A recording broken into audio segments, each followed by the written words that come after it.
Simon & Schuster Audio presents The Book Lover's Retreat by Heidi Swain, read by Karen Cass. Prologue. It was utterly impossible for the three of us to get our heads around the fact that we'd been living in the cottage by the lake for 3 whole months now, or to believe that in just a few hours we'd be handing back the keys and setting off for opposite ends of the country. We had been serendipitously thrown together, 3 strangers, leaving reality behind for 1 whole summer.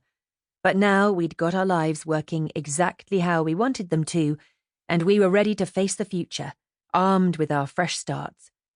The 3 of us had become a unit, a solid one.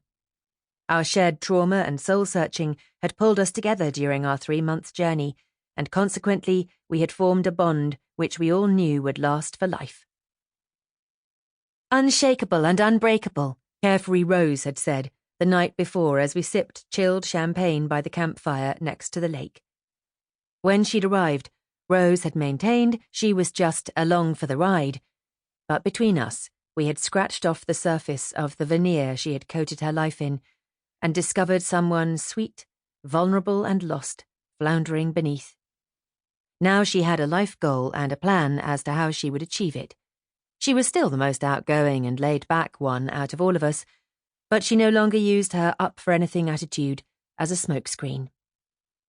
Unshakable and unbreakable for life, Laurie had beamed, slurring the toast slightly and then snorting with laughter because she still couldn't drink more than 1 glass of anything without getting the giggles. Even though she had been reluctant to admit it, Laurie had been the one out of all of us who had been properly running away. In the early days, when we were first getting to know each other, she had insisted that she was looking forward to her fast-approaching trip down the aisle with her Mr. Right. Mr. Not-so-right, as it turned out. But it took until our visit to Hope Falls for her to crack. We'd each of us made a secret wish at the waterfall.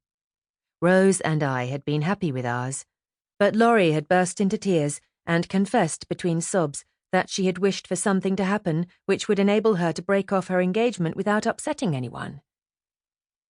It had been a big ask, but between the 3 of us, we had managed it, and Laurie had promised she'd never run away from a situation again and would stop trying to be a people-pleaser, which was the thing that generally made her want to run away. And what about me? Well, I'd arrived with my head in every bit as much of a muddle as the other 2. But I was sorted now, feeling brave and... Sample complete. Ready to continue?